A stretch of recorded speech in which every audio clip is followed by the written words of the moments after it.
ஆத்ம வித்யா யோகாவின் ஆன்மீக நறுமணம் ஆக்கம் பெறும் நம் மனம். நம்ம வாழ்க்கையில் நாம் எதை தேடி ஓடுறோம்? பணம், பதவி, புகழ் இவையெல்லாம் இருந்தால்தான் வாழ்க்கை பாதுகாப்பாக இருக்கும் என்று நாம் நினைக்கிறோம். ஆனால் உண்மையில் ஒரு மனிதனுக்கு வாழ்க்கையின் தொடக்கத்தில், நடுவில், கடைசியில் உண்மையான பாதுகாப்பு தருது எது தெரியுமா? அவன் செய்த நல்ல செயல்கள் தான். Money can give comfort, but only good deeds can give inner security. வாழ்க்கையோட கடைசி கட்டத்தில் பலருக்கு மரண பயம், நோய் பற்றிய கவலை, என்ன ஆகுமோ என்ற அச்சம் அதிகமாக இருக்கும். இதற்கு காரணம் என்னன்னா, நம்ம வாழ்க்கையில் சேர்த்துக்கிட்ட பாவ கணக்குகள் தான். மேலும் உலகம், உடைமைகள், உறவுகள் மீது கொண்ட பற்று தான்.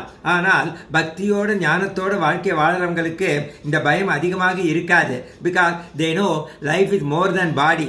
நான் பணக்காரனாக பிறந்திருந்தா நிம்மதியாக வாழ்ந்திருப்பேனேன்னு சில பேர் நினைக்கலாம். ஆனால் செல்வம் நோயை தடுக்குமா? முதுமையை தடுக்குமா? மரணத்தை தடுக்குமா? இல்லையே. Disease and death are divine democracy. அதாவது நோயும் மரணமும், ஏழை பணக்காரன், பெரியவர் சிறியவர் என்னும் வேறுபாடு பார்க்காத இறைவனின் சமத்துவம். காலம் எதையும் நிரந்தரமாக இங்கே விடுவதில்லை.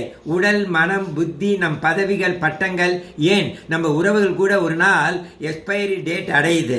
Change is the only constant. நம்ம உடலுக்கு வர நோய்களும் கூட நிரந்தரம் கிடையாது. இந்த கால சக்கரத்திலே எதுவுமே நிலைக்காது என்ற உண்மை உணர்வு நமக்குள் ஆழமாக வந்துடுச்சுன்னா, அது நம்மை மறுபிறவி சைக்கிளில் இருந்து மெல்ல விடுவிக்க ஆரம்பிக்கும்.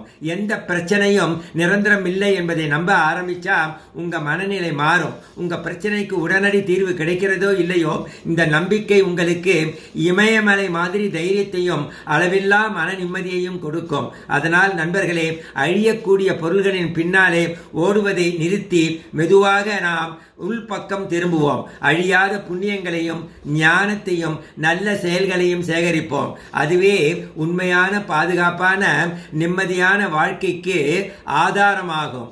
இறைவா நன்றி.